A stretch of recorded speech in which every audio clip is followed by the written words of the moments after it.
अफगानिस्तान और पाकिस्तान के बीच इस वक्त जो हो रहा है उसे आप सिर्फ एक सीमा विवाद या बॉर्डर की झड़प मत समझिए। पाकिस्तान के रक्षा मंत्री ने इसे ओपन वॉर यानी खुला युद्ध नाम दिया है। पाकिस्तान ने इसका नाम रखा है ऑपरेशन गजब-उल हक। ये कोई छोटी मोटी झड़प नहीं है, अब तो फुल ब्लोन वॉर हो चुका है। पाकिस्तान ने इसे गजब-उल हक नाम इसलिए दिया है, इसका मेन टारगेट काबुल और कांधार है। पाकिस्तानी एयरफोर्स ने इन दोनों शहरों पर स्ट्राइक्स के दावे किए हैं। आपको ये याद होगा कि कुछ दिन पहले ही पाकिस्तान ने दो और ऐसे शब्द गढ़े थे, फितना अल ख्वारिज और फितना अल हिंदुस्तान। और इनका मतलब क्या है? वो लोग जिनका इस्लाम से अब कोई वास्ता नहीं या जो बगावत कर चुके हैं, यानी विधर्मी, खारिजी और अशांति फैलाने वाले।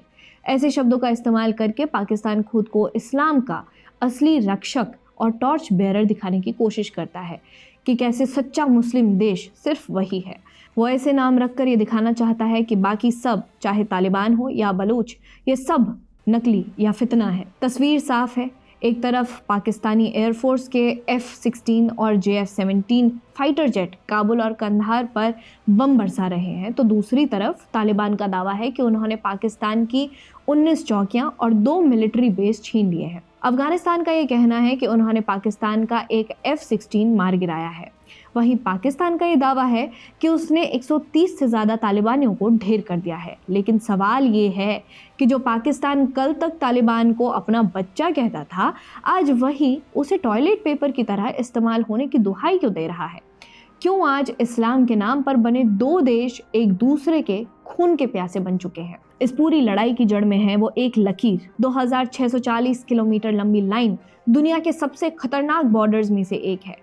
ये बॉर्डर हिंदू कुश की ऊंचाइयों से लेकर ईरान और चाइना की सीमाओं तक फैली हुई है।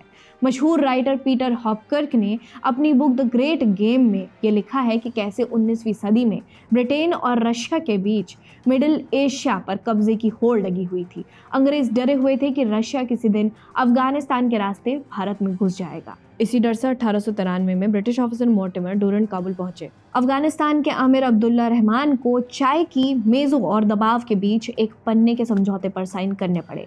अंग्रेजों ने लकीर अपनी सुरक्षा के लिए खींची थी, लेकिन उन्होंने एक बहुत बड़ी गलती कर दी। उन्होंने पश्तूनों के सीने पर हमला बोल दिया। पश्तूनों का आधा परिवार अफगानिस्तान में रह गया और आधा आज के पाकिस्तान यानी उस वक्त के ब्रिटिश इंडिया में। अंग्रेजों ने अफगानिस्तान को एक बफर स्टेट के रूप में स्थापित करने की रणनीति अपनाई। अफगान लोग आज भी पेशावर को अपनी विंटर कैपिटल मानते हैं। उनके पुराने नक्शों में डूरंट लाइन के पार का इलाका पाकिस्तान नहीं बल्कि पश्तूनिस्तान कहलाता है। उनके लिए पाकिस्तान सिर्फ पंजाब तक सीमित है। अब आपके मन में एक सवाल आएगा कि जब ये लाइन खींची गई थी तो आज 2026 में इसके लिए इतना खून खराबा क्यों हो रहा है? यहीं आता है इतिहास का वो पन्ना जिसे अफगानिस्तान अपनी सबसे बड़ी दलील मानता है।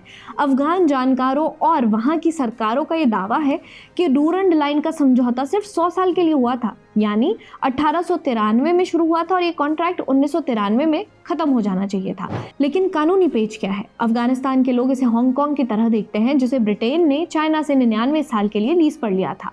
उनका कहना है कि 1993 के बाद ये ज़मीन कानूनी तौर पर अफगानिस्तान की हो गई, लेकिन पाकिस्तान और अंतर्राष्ट्रीय कानून का एक दूसरा ही पक्ष है और वो है यूटी पोसिडेस जुरिस। ये भारी भरकम शब्द असल में बहुत सिंपल है। ये कहता है कि जब कोई नया देश जैसे 1947 में पाकिस्तान बनता है तो उसे वही बॉर्डर्स विरासत में मिलती हैं जो उसके पुराने शासन के पास थी। पाकिस्तान कहता है कि 1893 के ओरिजिनल कागजों में भी कहीं पर 100 साल या लीज शब्द कहीं नहीं लिखा हुआ था।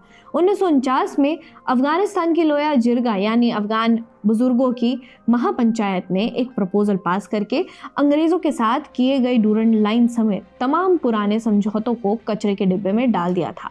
उनका तर्क था कि यह समझौता दबाव में किया गया था और ये एक गुलाम की दूसरे गुलाम से की गई संधि थी।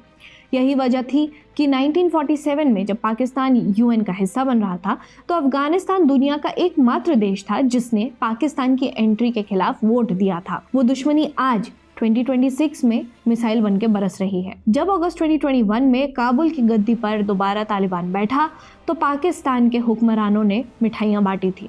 उन्हें लगता था कि अब तो अपनी सरकार आ गई है और डूरंट लाइन का झगड़ा खत्म हो जाएगा, लेकिन भाई साहब पासा बिल्कुल पलट गया। तालिबान ने आते ही पाकिस्तान की बिछाई हुई फेंसिंग को उखाड़ना शुरू कर दिया। इस ईगो की लड़ाई ने दोनों देशों के आम लोगों का कचरा कर दिया। पाकिस्तान ने जब बॉर्डर्स पर सख्ती दिखाई और फेंसिंग की तो अफगानिस्तान से आने वाले फल और सब्जियों के ट्रक हफ्तों तक खड़े रह गए। इसका नतीजा क्या था? अफगानिस्तान की इकोनॉमी का बड़ा सहारा यानी उसके ताज़ा फल सब्जियां सड़कों पर सड़ने लगे। दूसरी तरफ पाकिस्तान में भी महंगाई पीक पर आ गई।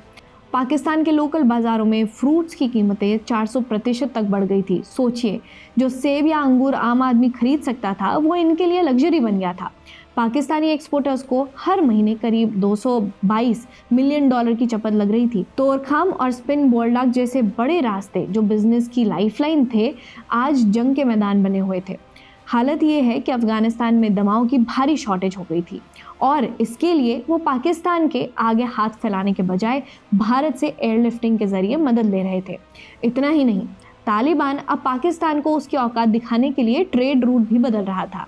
अब वो ईरान के चाबहार बंदरगाह और मिड एशियन देशों उज़्बेकिस्तान और तजाकिस्तान की तरफ हाथ बढ़ा रहा था। आज तक जिस अफगानिस्तान में पाकिस्तानी सीमेंट चलता था, आज वहाँ सस्ता ईरानी सीमेंट धड़ल्ले से बिक रहा था। पाकिस्तान आज एक ऐसे ट्रैप में फंसा जिससे निकलना नामुमकिन लग रहा है। तनाव की सबसे बड़ी वजह है टीटीपी यानी तहरीक तालिबान पाकिस्तान। पाकिस्तान चिल्ला चिल्ला कर कह रहा है कि अफगान तालिबान ने टीटीपी के आतंकियों को पनाह दे रखी है। यानी कल तक जिन तालिबानियों को पाकिस्तान ने पाल पोस कर बड़ा किया, आज उन्हीं के भाईबंद पाकिस्तान के अंदर धमाके कर रहे हैं। लेकिन असली डर कुछ और है। पाकिस्तान के लिए डूरन लाइन सिर्फ एक लकीर नहीं, उसके वजूद की ढाल है। बलोच रेबल्स कहते हैं कि जब पाकिस्तान खुद अफगानिस्तान की ज़मीन पर धावा करने वाली डूरन लाइन को मानता है तो हमें आज़ादी क्यों नहीं? पाकिस्तान का डर यह है कि अगर डूरन लाइन टूटी तो उसका खैबर पख्तूनख्वा और बलूचिस्तान भी उसके हाथ से निकल जाएगा और पाकिस्तान के नक्शे से गायब हो जाएगा। इसलिए ये लड़ाई अब पाकिस्तान के लिए करो या मरो वाली स्थिति पर बनाई है। सबसे दिलचस्प मोड़ तब आया जब पाकिस्तान को यह एहसास हुआ कि उसका सबसे बड़ा अब्बा यानी अमेरिका अब उसे भाव नहीं दे रहा है। हाल ही में पाकिस्तान के एक वरिष्ठ मंत्री का वो बयान सोशल मीडिया पर खूब वायरल हुआ जिसमें उन्होंने मायूसी में ये कहा कि अमेरिका ने हमें टॉयलेट पेपर की तरह इस्तेमाल किया और अब कूड़ेदान में फेंक दिया है। सच भी यही है। 20 साल तक अमेरिका ने पाकिस्तान को अरबों डॉलर दिए ताकि वो अफगानिस्तान में उसकी मदद करे, लेकिन पाकिस्तान डबल गेम खेलता रहा। अब अमेरिका की प्रायोरिटी बदल गई है। आज अमेरिका और भारत के बीच बड़ी बड़ी ट्रेड डील्स हो रही हैं, डिफेंस टेक्नोलॉजी शेयर हो रही हैं। वॉशिंगटन को अब इस्लामाबाद की नहीं, नई दिल्ली की ज़रूरत है। यही रीज़न है कि जब पाकिस्तान को आज उसी की जिहादी घुट्टी अफगानिस्तान उन्हें लौटा रहा है तो दुनिया के बड़े देश चुपचाप तमाशा देख रहे हैं। पाकिस्तान को कोई नहीं बचाना चाह रहा है। इस संघर्ष ने दक्षिण और मिडिल ईस्ट की सिक्योरिटी को अनस्टेबल कर दिया है, जिससे भारत, चाइना, रशिया और ईरान जैसे पड़ोसी देशों की चिंताएं बढ़ गई हैं। चाइना के लिए पाकिस्तान में अस्थिरता और अफगानिस्तान के साथ उसका युद्ध उसके CPEC के लिए एक गंभीर खतरा है। टीटीपी ने पहले भी पाकिस्तान में चाइनीज प्रोजेक्ट्स और नागरिकों को निशाना बनाया है। इसी कारण चाइना दोनों देशों से शांति की अपील कर रहा है। ईरान, जो खुद अफगान रिफ्यूजीज के क्राइसिस और बॉर्डर पार एक्सट्रीमिज्म का सामना कर रहा है, इस क्षेत्र में किसी भी बड़े युद्ध को टालना चाहता है क्योंकि इसका सीधा असर ईरान की सीमाओं पर पड़ेगा। जबकि भारत की रणनीति ह्यूमैनिटेरियन प्लस के नज़रिए पर आधारित है, जहां वो अफगान लोगों को गेहूं, दवाएं और बुनियादी ढांचा सहायता प्रदान कर रहा है, भले ही वो तालिबान शासन को मान्यता ना दे। पाकिस्तान आरोप लगाता है कि अफगानिस्तान आज भारत की कॉलोनी बन गया है, लेकिन हकीकत कुछ और है। भारत ने अफगानिस्तान में बम नहीं, अस्पताल और स्कूल भेजे, सलमा डैम बनाया, वहाँ की संसद बनाई है।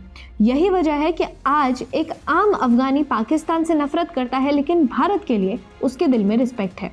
पाकिस्तान के लिए ये लड़ाई अब सिर्फ बॉर्डर की नहीं, उसके अस्तित्व की है। अगर ये युद्ध लंबा चला तो पाकिस्तान की पहले से टूटी हुई इकोनॉमी उसे पूरी तरह बर्बाद कर देगी। इतिहास गवाह है कि अफगानिस्तान को आज तक कोई जीत नहीं पाया है, ना अंग्रेज, ना सोवियत संघ और ना अमेरिका। तो क्या पाकिस्तान, जो खुद अंदर से खोखला हो चुका है, इस आग से बच पाएगा या फिर ग्रेट गेम का ये आखिरी पन्ना पाकिस्तान की ज्योग्राफी को हमेशा के लिए बदल के रख देगा? देखते रहिए ऑप इंडिया।